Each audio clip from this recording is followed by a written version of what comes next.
বলে গেছে যে আমাদের কিছু কিছু চিকিৎসক যে অফিস টাইমের মধ্যে বাইরে যান, আমি কিন্তু এটা কিছুতেই সহ্য করব না।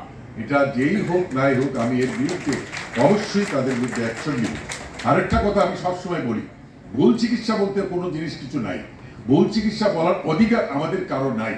আমরা কথায় কথায় দেখি ভুল চিকিৎসা বলে ডাক্তারদের উপরে আক্রমণ হয়।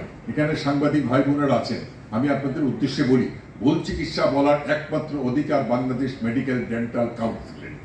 একটা যদি কোনো চিকিৎসায় কোনো গাফিলতি হয় তাদের কাছে কমপ্লেন করা, এবং আমার জানা মতে বাংলাদেশ মেডিকেল ডেন্টাল কাউন্সিল কয়েকজনের ভুল চিকিৎসার জন্য শাস্তিও দেওয়া হয়েছে। সুতরাং পট করে আমি ভুল চিকিৎসা বলে দেব তাতে কিন্তু হয় না। হ্যাঁ, চিকিৎসা অবহেলার কথা বলতে পারে, সেই চিকিৎসার অবহেলার জন্য নিশ্চয়ই আমি দেখব, অবশ্যই দেখব। আমি সারা দেশ ঘুরে বেড়াচ্ছি, আমি প্রত্যেক জায়গায় আমার নবীন চিকিৎসকদের উদ্দেশ্যে কথা বলি। আমি সবসময় তাদেরকে একটা কথাই বলি যে দেখো, তোমরা দেশের ভবিষ্যৎ।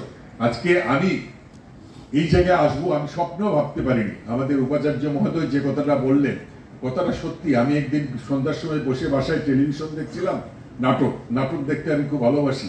আমি আর আমার স্ত্রী, হঠাৎ করে একটা টেলিফোন, আমার জীবন বদলে গেল। কোথায় গেল আমার স্ত্রী, কোথায় গেল আমার নাটক?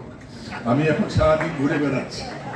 যাই হোক, আমি মনে করি মাননীয় প্রধানমন্ত্রী আমার উপরে যে গুরু দায়িত্ব দিয়েছেন, আমি আপনাদের সহযোগিতায়, আপনারা চিকিৎসক, সেবিকা, অন্যান্য স্বাস্থ্যকর্মী যারা আছেন, আপনাদের সহযোগিতায় আমি এমন একটা চিকিৎসকদের মান এমন এক জায়গায় নিয়ে যেতে চাই, মানুষজন চিকিৎসক থেকে দেখলে মাথা নিচু করে। আপনারা আমার সাথে থাকবেন, আপনাদের সব সুযোগ সুবিধা আমি দেখব।